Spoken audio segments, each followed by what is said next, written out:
So there I was, working in the yard, culling the garden on the day of Halloween. My garden was overgrown with Belladonna, which is an invasive species of plant here in the Pacific NW. Soon my face and arms were covered with the deadly berry's juice and seeds, but I was not aware of it until later. By the time I was done whacking the garden, my arms and face were tingling with numbness and I was no longer on baseline anymore. I looked down at my body, thinking what's happening? And noticed the berry juice all over me. I dropped what I was doing, unplugged the weed whacker and headed for the shower, passing my husband on the way. I told him what was up and he asked if I was okay. I said yeah, but I need to get this washed off. By the time I got to the shower, my head was ringing with a high-pitched buzz and my eyes had a really hard time focusing on what was in front of me. I knew I was intoxicated with belladonna, which was something I had read about but never thought to try due to the severity of the reactions, and the fact that dosing yourself with deadly anything is just plain stupid in most cases. I reached out to the plant's consciousness as I had with mushrooms and salvia in the past, as I had with stones and herbs and other items, trying to connect. I connected with the spirit of the plant right away, getting a distinctly feminine feeling from the presence, something feminist and strong, something very old and very dark, but with a sense of humor. I was having closed-eyed visuals, lots of teeth and golden eyes, angry snarls and again more golden-hued eyes, as in the iris or colored part of the eye was deep golden. I've seen and experienced eyes during my journeys with salvia and mushrooms, but nothing like these. I was very thankful that I had my wits about me still, that I wasn't in the full throes of a trip experience with this plant as she is dark. I got the distinct feeling not to shave or risk blood around belladonna, that it would be very, very bad. Also no men, sorry guys. I don't think she takes kindly to men at all, or at least the typical masculine, jarhead stereotype.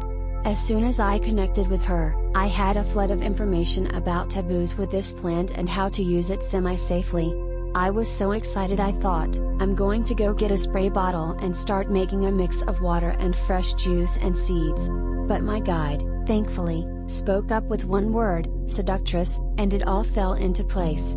I called belladonna the name and she laughed a throaty, lusty laugh.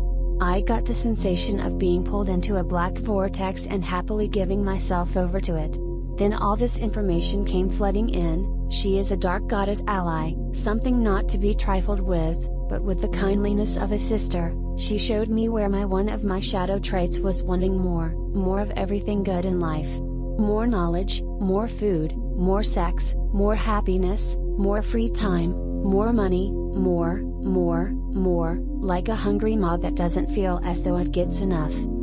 There was no sense of judgment in this brief evaluation of my dark goddess, just a glimpse from a different point of view, and it was easy to accept the knowledge for what it was.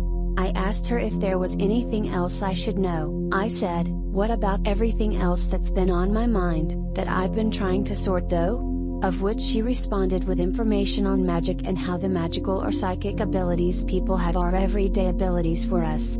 They are something we do all the time, but are not aware of it. The key is to engender awareness, not ability. Once you have the awareness you need, you can consciously choose to put those abilities into effect, healing, telepathy, energy work, etc. She also showed me how any act of kindness can be a shadow trait, if the intention behind the act reflects that shadow. The example I was shown was someone who preached to a congregation out of the pomp it gave them as the preacher, not out of love for their flock. It didn't start that way, but once the shadow feasted on the adoration, it turned into that.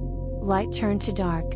All in all, if I were to visit with her again, I wouldn't approach her unless I was at the end of my moon cycle, after ovulation but before menses.